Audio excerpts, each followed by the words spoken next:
ആലപ്പുഴ കളർകോട് വാഹനാപകടത്തിൽ മരിച്ച മുഹമ്മദ് അബ്ദുൽ ജബ്ബാറിന്റെ മൃതദേഹം കണ്ണൂരിലെ വീട്ടിലേക്ക് എത്തിച്ചിരിക്കുന്നു. സജോ ദേവസ്യ വീട്ടിൽ നിന്നും തത്സമയം ചേരുകയാണ്. സജോ, വല്ലാത്ത നിമിഷങ്ങൾക്കാണ് ഈ വീട് സാക്ഷ്യം വഹിക്കുന്നതെന്ന് ഞാൻ മനസ്സിലാക്കുന്നു. എന്തൊക്കെയാണ് വിവരങ്ങൾ?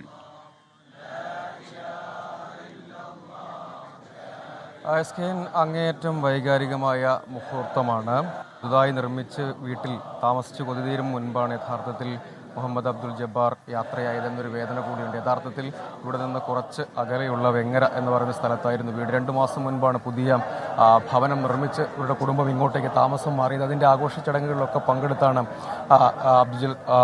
മുഹമ്മദ് അബ്ദുൽ ജബ്ബാർ ഇവിടെ നിന്ന് ആലപ്പുഴയിലേക്ക് പോയത്. മെഡിക്കൽ വിദ്യാർത്ഥി എന്ന നിലയ്ക്ക് കുറേ കാലം സ്കൂളിംഗ് നടത്തിയത് വിദേശത്താണ്. പ്രവാസിയാണ് പിതാവ്.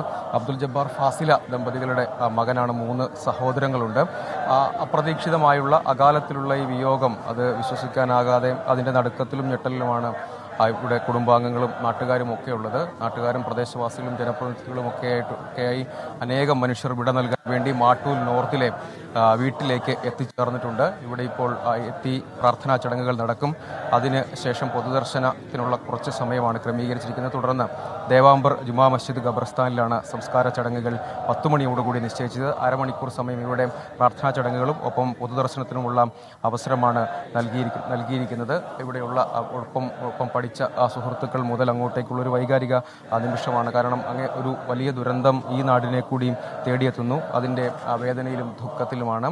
പിതാവ് പ്രവാസിയായിരുന്നു. അങ്ങനെ ഗൾഫിലാണ് കുറച്ചു കാലം പഠനം നടത്തിയത്. പിന്നീട് മിടുക്കനായൊരു വിദ്യാർത്ഥി, എല്ലാവരും ഒരേ സ്വരത്തിൽ പറഞ്ഞത്, ആദ്യ ശ്രമത്തിൽ തന്നെ നീറ്റ് പാസ്സായി, മികച്ച റാങ്കോടുകൂടി പാസ്സായി, ഡോക്ടറാകണം എന്ന വളരെ ചെറുപ്പം മുതൽ കാത്തുസൂക്ഷിച്ചിരുന്ന മിടുക്കനായൊരു വിദ്യാർത്ഥി കൂടിയാണ്. അങ്ങനെ കോച്ചിങ് ഇല്ലാതെ തന്നെ ആദ്യ ശ്രമത്തിൽ മികച്ച റാങ്കോടുകൂടി നീറ്റ് പാസ്സായി മെഡിക്കൽ പ്രവേശനം നേടിയ ആൾ കൂടിയാണ് മുഹമ്മദ് അബ്ദുൽ ജബ്ബാർ. അങ്ങനെ വലിയൊരു സ്വപ്നം കൂടി പാതി വഴിക്ക് ബാക്കിയാക്കിയാണ് വിടവാങ്ങുന്നത്.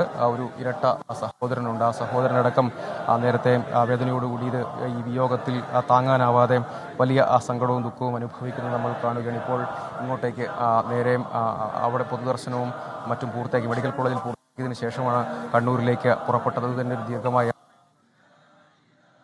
ഇപ്പോഴും വാർത്തയാണ്. വാഹനാപകടത്തിൽ മരിച്ച മുഹമ്മദ് അബ്ദുൽ ജബ്ബാറിന്റെ മൃതദേഹം കണ്ണൂരിലെ വീട്ടിലെത്തിച്ചപ്പോഴുള്ള ദൃശ്യങ്ങളാണ് പ്രേക്ഷകർ ഇപ്പോൾ കണ്ടത്.